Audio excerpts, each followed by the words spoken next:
Welcome back to this very special episode of the Josh Kane Presidential Fireside Chat.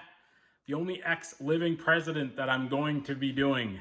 The great Jimmy Carter, the president of my birth. So for this very special episode, I've decided to dedicate it to the host of the show, the great Josh Kane. Either I can pull this off by the end or it's going to be totally obnoxious. Could be both.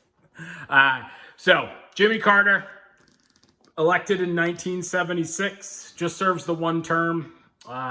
He famously married to Rosalind Carter, and his vice president was Walter Mondale.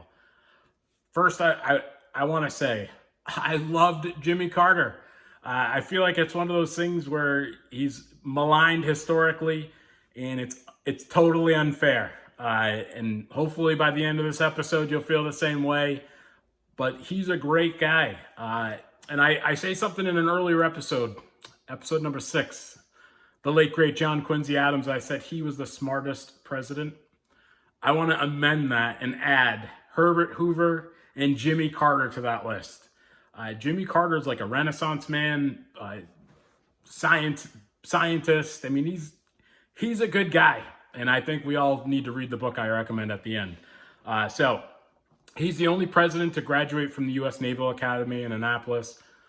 So he graduates in 1946. So he just missed serving in World War II. He serves in the submarines. And he's like he calls himself a nuclear physicist, but he's like a nuclear engineer. He can build nuclear reactors. At one point, he saves the day of like a melting down reactor. So he's like sent into a melting down nuclear reactor and saves the day. So he's like a hero, brave, just a great guy. Kind of planned on being in the military for a while. And in 1953, his dad dies and he goes home to run the peanut farm. So he leaves in 1953 to run the business. So he's from Plains, Georgia. And I know we've talked about it a little bit, but the South is like, it's so backwards at this point. It's kind of scary.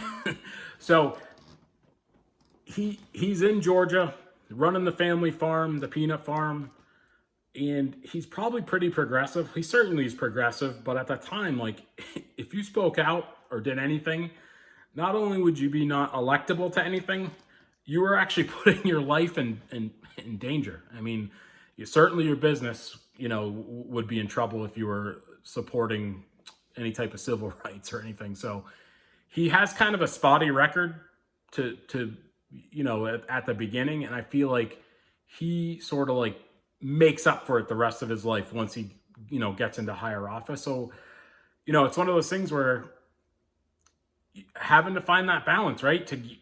You can't do anything unless you win elections, ultimately. So I get people are into stuff, but if it's not a winning strategy, so if you want to learn about that, like reading the Jimmy Carter book, he had to make some pretty tough decisions, stuff that you're kind of like, oh man, it's almost cringeworthy because he wants to do the right thing, but he would have never been elected to anything if he spoke up at that time.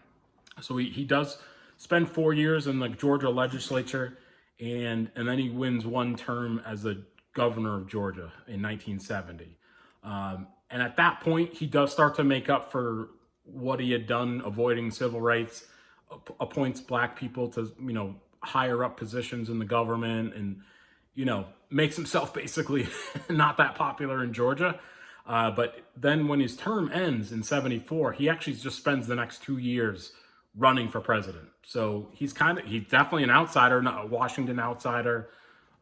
He's got the thick Southern accent, so people don't really take him all that serious. I know when I hear the Southern accent, sometimes I judge too. So I got to be careful of that as well, as a Northerner. So he runs for president in 76, and he does a ton. He passes more legislation than anybody after FDR. Like, he does a lot. The Jimmy Carter presidency, you want to look back at it, he does a lot. he at one point, and he's real like kind of ahead of his time. He put solar panels on the roof of the White House. He has that famous or infamous malaise speech, which he never actually says malaise, but after the speech airs, his popularity spikes. But it seems like every time he does something well, either just bad luck or just because he's not a Washington insider, like they just make bad, kind of stupid mistakes, and just it always goes backwards for him. So the poor guy couldn't catch a break, and he, again, he does a lot as president. He pardons all the Vietnam draft dodgers, which was not an easy or popular decision, so that made him kind of unpopular. He also, and every president from like Eisenhower on wanted to hand back the Panama Canal back to the Panamanians, and that was not a popular choice either. There was a lot of people that said, "Hey, we built it, we keep it," kind of mentality. But like we were on the verge of like a massive war in Central America, like almost like a Vietnam type quagmire. Because at any point they could have just blown up the Panama Canal. Like, so he does something super super politically unpopular, but in retrospect was probably the right thing, handing back the canal to Panama. Again. So he has the peanut farm. He actually puts it in a blind trust because he didn't want people to think he was owned by Big Peanut. So I guess if you're a business owner and you're running for president, like you got to do the right thing. You don't want people thinking you're doing stuff selfishly for your own business. So that's what Jimmy Carter did. He put his peanut farm in a blind trust while he was president. So again, he takes one step forward, two steps back. Again, some of it was out of his control. Some of it was in his, just bad decisions.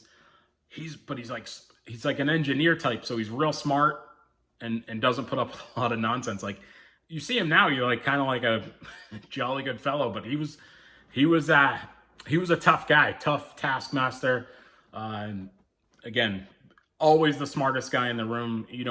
When he negotiated the peace between Egypt and Israel, he's in there, and because he's so smart and he knows his history so well, and he's very religious, so he could speak to these to a lot of these topics. Like, and it wasn't rehearsed. Like he knew it. He was a smart guy. Like they go to Gettysburg with the during the negotiations, and they do a tour of Gettysburg, and one of the guys, and I don't remember if it was the guy from Israel or Egypt, I apologize, but one of them recites the Gettysburg Address.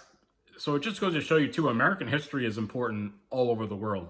But Jimmy Carter led the tour. He was able to talk about the Civil War, like, just on his own. Like, he was very prepared.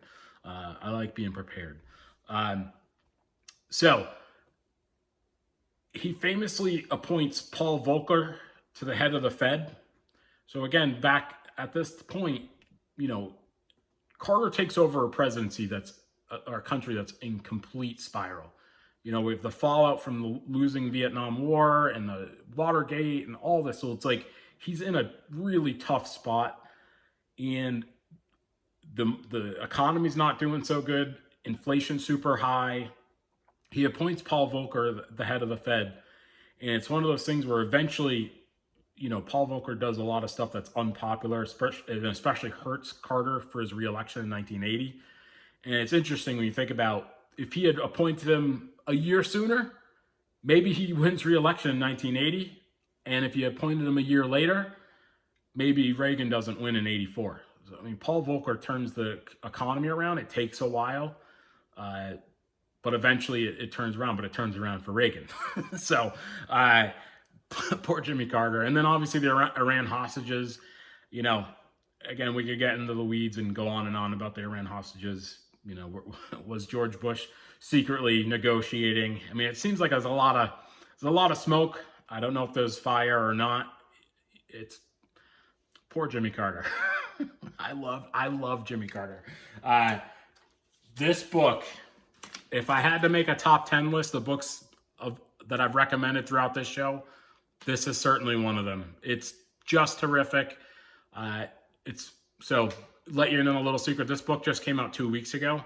So it was actually the last book I read. I did have to read the last 3 books out of order because I was waiting on this book, and it was totally worth it. So you want a new vision on Jimmy Carter? This book is excellent.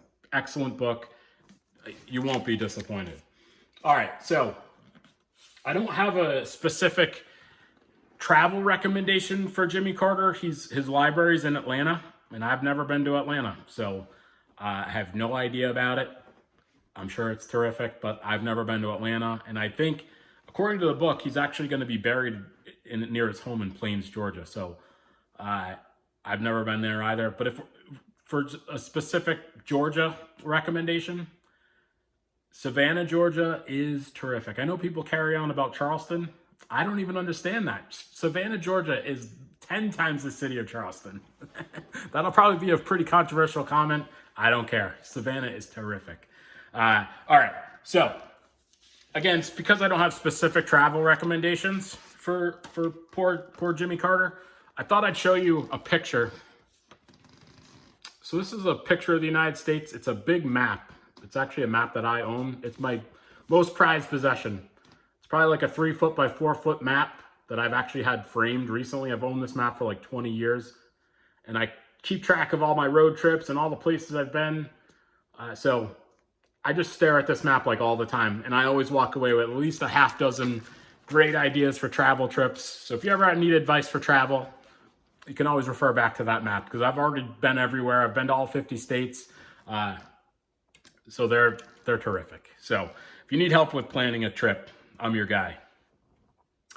And I thought this was funny. So I really feel like more people should be more involved with local elections. We've taken maybe the federal elections maybe a little too serious. And remember, if you get stuff done, you want to run locally. So this made me laugh. I don't remember who this guy was or what his name was, why everybody hated him. But when I was growing up, everybody hated the superintendent. Send the bum back to Vermont. Again, I don't remember why. I'm not even sure I agree with this, but I have this bumper sticker, and I thought you guys would enjoy that. Again, participate in local elections. Clearly, I'm unelectable, especially after doing this show. I've probably offended people in all 50 states, but you get my drift. Support your local politicians. I participated in a local election for the first time, supporting a local candidate up in Maine. So, Jerry, if you're watching, I'm watching you. I'm holding you accountable. So, all right, one last thing. I know I'm just rambling on at this point, but it's my show and it's a special episode dedicated to the host. So back in the day, some of you may remember, I used to drive the shuttle buses on Nantucket, the NERDA, and Jimmy Cranston, he used to throw me like $100 to drive for special events. Not realizing I would have paid him $100 to let me drive the big school buses all around Nantucket. So one of the events, again, I was at the beach like all day. You do the math. I'm not going to admit to any crimes, but I was at the beach all day and I had to peel myself off the beach and go drive for this special event. And I picked people up at the beachside by jetties, and we're driving out to like Pulpus somewhere. And all these people get on the bus. Everybody's having a good time, smoking cigars. I let them drink. I didn't care. So as we're pulling up to the place, there's military police at the end of the driveway, and I was like, ah! Turns out I had a bus full of congressmen and senators. I had 1/3 of the government on my bus. Anyway, so that's episode 39, The Great Jimmy Carter. That concludes the episode. Have a good day. Bye for now.